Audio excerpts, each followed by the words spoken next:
जैसे कोई कोई इंसान बहुत ख़ास होता है, इसी तरह से कुछ खाने पीने वाली चीज़ें भी ख़ास होती है, जो कभी कभी किसी मौके पर ही बनाई जाती है, जिसको हम हर रोज़ नहीं बनाते हैं। लेकिन ये इतना ज़्यादा टेस्टी होता है ना कि हमें हर रोज़ बनाने और खाने का मन करता है। इन्हीं सारी चीज़ों में से एक मूंग दाल का हलवा है, जो कि बहुत ही ज़्यादा टेस्टी होता है। इसको भी हम किसी ख़ास दिन पे, शादी पार्टी या फिर बर्थडे वगैरह पे बनाते हैं। तो आज मेरे बेटे का बर्थडे था, तो मैंने भी बनाया था, तो आपसे रेसिपी शेयर कर रही हूँ। तो हेलो फ्रेंड, नमस्कार। अंजू किचन में आपका स्वागत है। तो चलिए फ्रेंड, शुरू करते हैं आज की हमारी रेसिपी। तो देखिए, मूंग दाल मैंने 3/4 कटोरी लिया है और इसको हमने 2 से 3 घंटे के लिए भिगा दिया है। अगर आपको जल्दी भिगाना हो तो आप 1 से 1.5 घंटे के लिए हल्का सा गुनगुना पानी में भी भिगा सकते हैं। तो देखिए, भीग के फूल के कितनी ज़्यादा हो चुकी है। जितना हमने दाल लिया था उतना ही चीनी ले लेंगे, और जितना हमने दाल लिया है उतना ही घी भी ले लेंगे, यानी तीनों चीज़ें हम बराबर बराबर मात्रा में ले लेंगे। इसमें मेज़रमेंट का ख़ास महत्व है, तभी हमारा हलवा जो है कि परफेक्ट बन के तैयार होता है। तो तीनों देखिए, मैंने एक साथ तीनों चीज़ें दिखा दी, तीनों एक बराबर हैं। तो चलिए अब हलवा बनाना स्टार्ट करते हैं। तो सबसे पहले हम एक पैन गरम करेंगे। पैन में थोड़ा सा घी डालेंगे और ये दाल जो है इसको हम डाल के इसको रोस्ट करेंगे। दाल को मैंने पानी से छान के ऐसे ही डाल दिया है। आप थोड़ा सा चाहें, अगर और थोड़ा सा जल्दी चाहें, तो इसको आप सूखे कपड़े से अच्छे से पोंछ लीजिए, ताकि इसकी सारी नमी पहले ख़त्म हो जाए। मैंने इसको थोड़ी देर के लिए बस छान लिया था, लेकिन काफ़ी नमी थी इसमें, तो इसीलिए थोड़ा सा ज़्यादा टाइम लगा।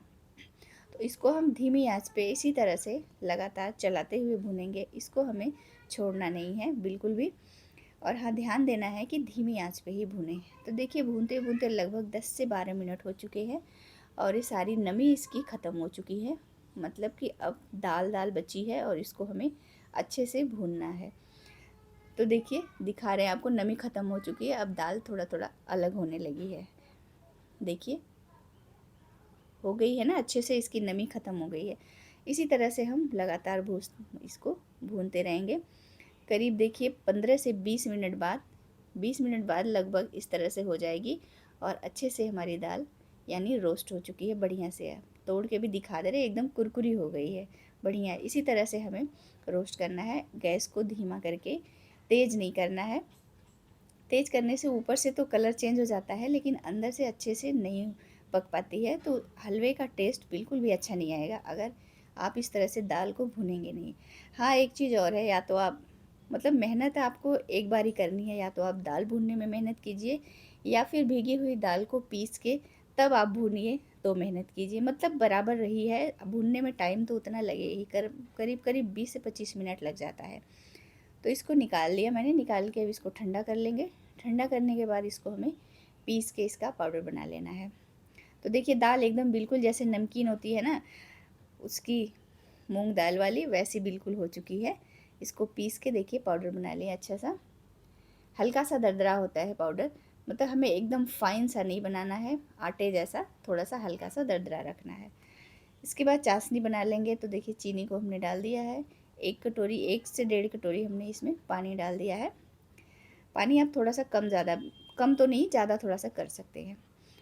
इलायची पाउडर थोड़ा सा और थोड़ी सी केसर डाल देंगे और एक अच्छा सा उबाल आने देंगे। बस इसके बाद उसको कुछ नहीं करना है, इसको ढक के छोड़ देते हैं। इसके बाद कढ़ाई गरम करेंगे, इसमें घी डालेंगे। घी डाल के थोड़ा सा इसको गरम कर लेंगे। इसके बाद ड्राई फ्रूट को रोस्ट कर लेंगे। ड्राई फ्रूट अगर हम हलवे में रोस्ट करके डालते हैं ना, तो उसका भी टेस्ट बहुत अच्छा आता है। आप डाल के देखिएगा, एक कच्चा डालेंगे और एक, मतलब फ्राई किया हुआ डालिए, दोनों में बहुत ज़्यादा फ़र्क होता है टेस्ट का। वो फ्राई किया हुआ बहुत ज़्यादा टेस्टी लगता है, तो आप ज़रूर फ्राई करके डालिए। इसके बाद हम इसी घी में 2 चम्मच सूजी डाल देंगे और हल्का सा भून लेंगे इसको। इसके बाद हम इसमें 1 चम्मच भर के बेसन डाल देंगे। बेसन और सूजी से क्या होता है कि इसका टेक्सचर बहुत अच्छा आता है और इसका टेस्ट तो मतलब कई गुना बढ़ जाता है। और एक और फ़ायदा होता है कि सूजी डालने से इसमें, मतलब लम्स वगैरह पड़ने के बिल्कुल चांस ख़त्म हो जाते हैं। वैसे भुना हुआ है, लम्स तो नहीं पड़ते हैं, लेकिन थोड़े बहुत जो चांस होते हैं ना, वो ख़त्म हो जाते हैं। और उसके बाद उनको सुनहरा भून लेने के बाद हमने जो पाउडर बना के रखा है मूंग दाल का, उसको डाल देंगे। डालने के बाद अच्छे से मिक्स कर लेंगे इसमें बढ़िया से। वैसे ये भून चुकी है दाल अच्छे से, लेकिन फिर भी थोड़ा सा इसको 2 से 3 मिनट घी में हम अच्छे से भून लेंगे। तो देखिए घी से एकदम सेपरेट होने लगा है, बढ़िया से भून चुका है। इसके बाद हम इसमें चाशनी डाल देंगे। चाशनी को डाल के इस तरह से चलाते रहेंगे। तो देखिए बिल्कुल लम्स नहीं पड़ेंगे। जैसे ही चाशनी डालते हैं तो ये हलवा तुरंत चाशनी को पीने लगता है और ये बढ़िया से मतलब पकने लगता है। इस तरह से जैसे जैसे ये पकता जाएगा, सूखता चला जाएगा। तो देखिए इसको पकाने में थोड़ा सा टाइम ज़्यादा लगता है, यानी कि ये जो हलवा होता है मूंग दाल का थोड़ा सा टाइम ज़्यादा लेता है पकाने में। लगभग हमें 1 घंटे लग जाते हैं पकाते पकाते इसको। इसके बाद जो बाकी थोड़ा सा बचा था घी सब हमने इसमें डाल दिया है और इसको बढ़िया से मिक्स कर देंगे। तो देखिए एकदम बढ़िया सा जूसी हलवा बन के यानी तैयार होगा। ये सूखेगा बिल्कुल नहीं, इसको आप रख देंगे चाहे कितनी भी देर के लिए, ये सूखेगा नहीं बिल्कुल। इसमें ड्राई फ्रूट जो हमने रोस्ट किया उसको भी डाल देंगे। तो हमारा हलवा देखिए एकदम बन के तैयार हो गया है। फ्रेंड आपसे छोटी सी रिक्वेस्ट है, अगर रेसिपी अच्छी लगे हलवे की तो आप एक छोटा सा लाइक ज़रूर कीजिएगा। चैनल पे अगर नए हैं तो चैनल को सब्सक्राइब कर लीजिएगा। देखिए आप घी कितना हाथों में लग रहा है, एकदम जूसी जूसी सा बना है। और इसको आप स्टोर करके भी कुछ दिन के लिए फ्रिज में रख सकते हैं इस हलवे को, यानी 1 हफ्ते तक आप इसको खा सकते हैं। तो देखिए हमारा हलवा एकदम बन के तैयार हो गया। आप कभी भी बनाइए। आज तो मेरे बेटे का बर्थडे था तो मैंने बनाया था। कभी कभी मैं बना लेती हूँ जब मन रहता है, हाँ हमेशा तो नहीं, क्योंकि ये टाइम थोड़ा सा ज़्यादा लेता है। तो चलते हैं फ्रेंड, मिलते हैं अगली वीडियो में नई रेसिपी के साथ। तब तक के लिए bye bye, thanks for watching. एक बार फिर से थैंक यू।